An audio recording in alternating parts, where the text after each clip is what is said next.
Olá, voltando hoje, depois de vários dias sem a gente conversar, né? Sobre o meu livro, sobre outras coisas também que a gente conversa, né? Então hoje eu volto aqui para a gente conversar um pouquinho sobre o meu livro, A Sala de Espera.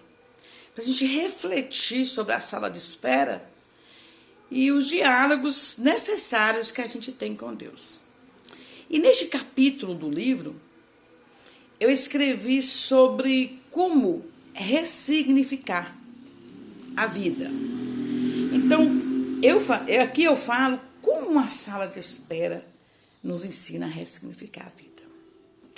Eu costumo falar, né, que a gente fica ali como uma lagarta no casulo, em silêncio, várias interrogações, várias perguntas, e a gente com medo daquela ventania toda que veio, que bagunçou toda a sua casa, escancarou janela, porta, e você se refugia no casulo, fica ali em silêncio, esperando que algo amenize aquela ventania toda que bagunçou sua casa. E daí, no dia certo, aquele casulo se rompe. E daí você tem as respostas, você foi ressignificando a vida durante todo aquele processo de lagarta. Você foi ressignificando a vida. Muita gente uns usam muito, eu uso muito a palavra ressignificar, outros não usam. Isso aí eu já falei com vocês, o luto é muito peculiar, ele é inerente a cada pessoa, até os da própria casa. Ele vem de maneira diferente para uns, enquanto uns choram muito, os outros se refugiam no silêncio, outros conversam demais, outros se desdobra no trabalho, nos afazeres domésticos, no trabalho. Ele tenta suprir aquele vazio, ele tenta preencher aquele vazio com trabalho, né? Outros já ficam no silêncio, assim, remoendo aquela perda. Aí ele vai sofrendo mais, sofrendo, porque na verdade a morte é muito agressiva, porque é uma coisa irreparável, né? Eu costumo falar. Então, quando você cai em si, que vem a realidade, que aquele ser querido se foi e nada vai trazê-lo de volta, então você tem a noção do quanto a morte faz sofrer e que a morte é algo que aqui na Terra ela é irreparável, né? Então, eu falo isso aqui na sala de espera, então você começa a conversar com você mesmo e pergunta: quem sou eu agora? Você começa a buscar a sua identidade, que já estava toda formada, você sabia responder. Você começa a questionar sobre sua identidade após a morte. E aí? Eu vou ser alegre de novo? E minhas expectativas? Que eu tinha tanta expectativa, mas naquela expectativa, aquele filho, aquela filha, aquela mãe, aquele pai, estavam dentro da minha expectativa, agora não estão mais. Então, e agora? Eu vou ter expectativa na vida? Sem eles, se o meu foco, ele estava dentro do meu sonho, ele estava dentro da minha expectativa. Aquele ser querido, né? Então a gente pergunta: quem sou eu agora? Quem sou eu? E muitas pessoas, como eu falei antes, que se refugiam no silêncio ou se refugiam na amargura, então ele sofre mais. Porque ele quer lembrar todas as horas, minutos, ele fica se remoendo em culpas que ele não tem. e fica remoendo aquilo ali. Então ele vai sofrendo. Aquela ferida fica sangrando, sangrando muito mais tempo. Mas isso é uma coisa que eu falo com vocês. A gente tem que respeitar o tempo do outro. O modo do outro encarar as coisas. A gente tem que respeitar. Porque o ser humano, cada ser humano recebe as coisas de uma maneira. Uns precisam mais de ajuda e outros menos de ajuda, né? Então, assim, em relação ao luto por filho, eu costumo falar que aquele cordão umbilical que foi cortado lá no nascimento, parece que ele ficou assim, cortado ali, literalmente, mas ficou um fio ligando o filho à mãe eternamente. O filho e mãe é um amor incondicional, é um amor que não tem fim. Não tem um início, não tem um término. É uma coisa, é atemporal, você fica assim, sem saber como fazer para esquecer, porque esquecer você não esquece. Você pensa que vai esquecer e fica com medo de esquecer, mas a gente não esquece, porque nós não temos amnésia. Então, o que acontece? Enquanto você está naquela sala de espera da vida ali, você está ressignificando até isso. Você aprende a conviver dentro de sua casa sem aquela pessoa e você não sente mais aquela dor que maltrata, aquela dor que maltrata aqui por dentro. A dor vai embora. A dor vai embora. Mas o que fica? Fica a saudade. A saudade não vai embora.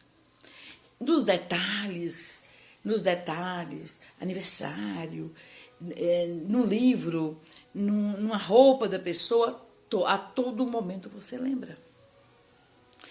Porque nós somos seres humanos, a pessoa existiu na sua vida, naquela casa.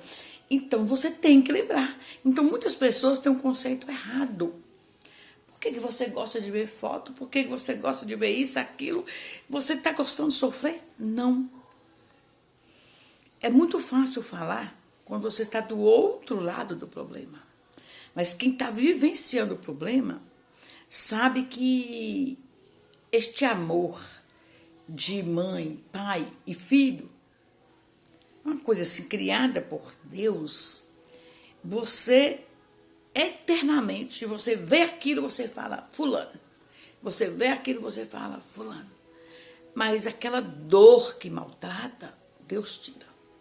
Deus tira. Eu falo com vocês com certeza. Porque 2 filhos meus já voltaram para casa. E eu posso falar eu não falo como, eu não tenho academicamente que eu falo, para poder falar aqui, mas ninguém pode ser dono de certezas quando se trata de morte. Ninguém pode. Você tem os especialistas que você conversa e tudo, mas ali é para amenizar. Porque só quem sabe mesmo é quem está passando por aquilo e Deus, né? Então, assim, falar com vocês que você vai sofrer eternamente, eu te falo que não vai. Como é sofrer então, Débora? Eu falo sofrer assim, de você viver chorando, de você viver amargurado o resto de sua vida. Você aprende a a lembrar daquela pessoa, a não esquecer aquela pessoa, diariamente você lembra, mas a dor que maltrata não vem mais. Você tem uma saudade, mas uma saudade que não te faz sofrer. É claro, muda as coisas. Na vida muda muito. Porque você amadurece. O sofrimento te faz amadurecer. É como assim se a gente criasse uma casca, sabe? Quem já perdeu 1, 2, 3 entes, 4 entes queridos, você vai criando ali uma casca e você aprende a conviver com a dor. Entenderam? Você aprende a conviver com a dor. Você aprende a olhar para o sofrimento com o olhar de vai passar a dor. Mas aquela pessoa não vai passar da minha vida. Ele vai sempre estar dentro de mim, num cantinho do meu coração. Aquela pessoa vai sempre estar. Então a sala de espera ela não se ensina isso. É significar a vida nesse sentido.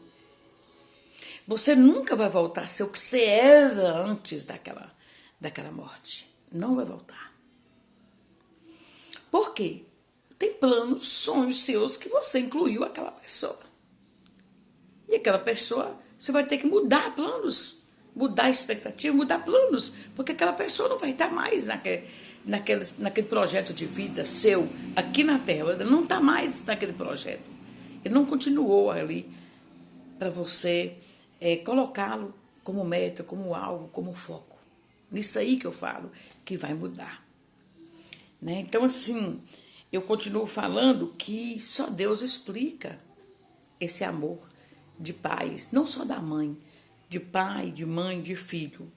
Então, na sua sabedoria, Deus colocou assim, pessoas que se interligaram de uma maneira tal que tem uma conexão tão grande em vida, uma amizade, um amor tão grande, que aquela pessoa sempre vai existir nos mínimos detalhes da sua vida.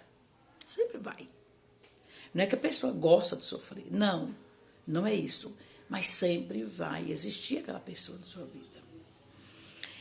E quando, nos primeiros dias, quando a mãe, ela se vê sem aquele filho, sem aquele presente que ela recebeu há tantos anos atrás, ou há poucos dias, tal atrás, quando ela se vê, ela se sente com medo, insegura, amedrontada, mas também ela fica inerte.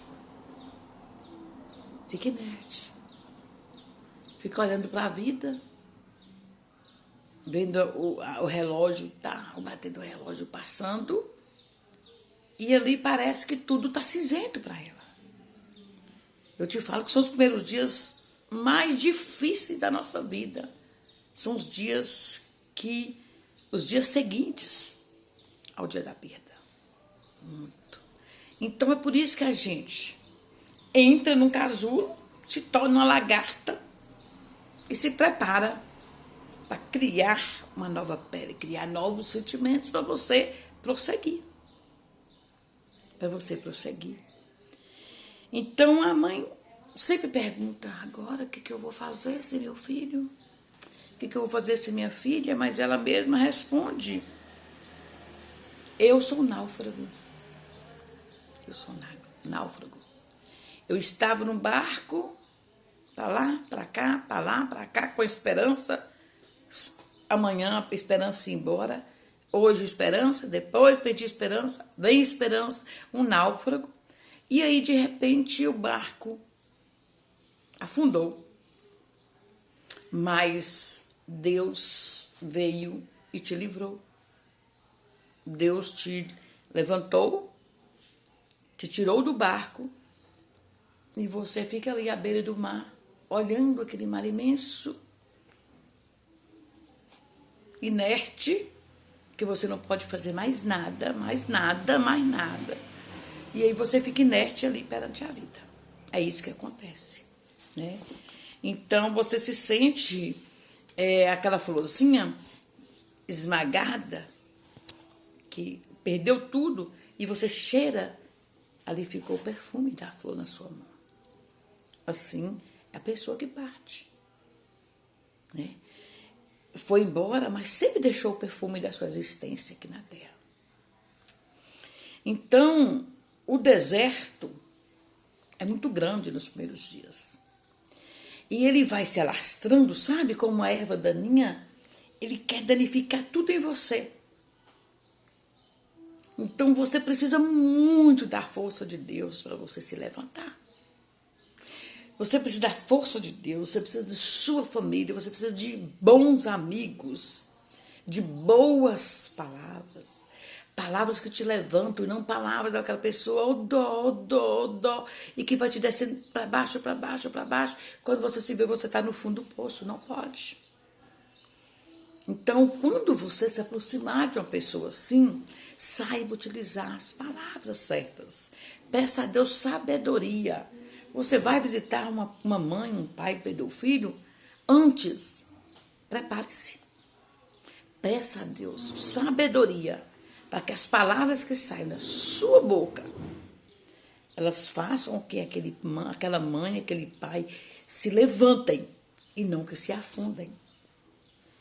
Então, a gente tem que ter muito cuidado com isso. Então, eu falo aqui, no início, se nós não nos mantivermos firmes e unidos, poderemos nos deparar com adoecimento da alma, que pode resultar no adoecimento físico. Muitas pessoas vão para depressão. Então, se você se afundar, eu não quero ouvir ninguém, eu não quero fazer isso, eu não quero fazer isso, passam meses, um ano, aí você pode adoecer sua alma. E vai resultar no adoecimento físico, que é muito, aí fica difícil de você se cuidar. Então você que perdeu o ente querido, que está nessa situação, que você não consegue enxergar o bonito da vida de novo, peça a Deus socorro, peça a Deus uma direção, peça a Deus que te envie pessoas que sejam usadas por Ele para te ajudar, que é difícil mesmo, muito difícil, muito difícil. Num dia você é sol, no outro dia você é chuva, quando você perde alguém. Num dia você brilha, no outro dia você ofusca. É triste, tá? Isso não é mimimi de ninguém. Então aprenda a olhar as pessoas que perdem alguém com olhos diferentes, com empatia, com amor. Não tente dar receitas. Não tem receitas para o luto. Não há receita para o luto. E aí eu ressalto a importância do diálogo aberto e franco, da aceitação da morte, de encarar de frente a realidade que aquele seu amado partiu, que não mais vai voltar. Quanto mais você evitar falar do assunto, mais tempo você vai prolongar o seu sofrimento e o seu luto. Muita gente não gosta de falar, tem que respeitar, tem. Mas quando você vê que está muito tempo, e aquela pessoa precisa de ajuda, que ela está ali definhando, você tem que intervir da maneira sábia, pedindo a Deus sabedoria para chegar até aquela pessoa e ajudá-la a superar, porque não é fácil. Não é fácil. Principalmente, eu digo a vocês, quando se trata da perda de filhos. Não é fácil.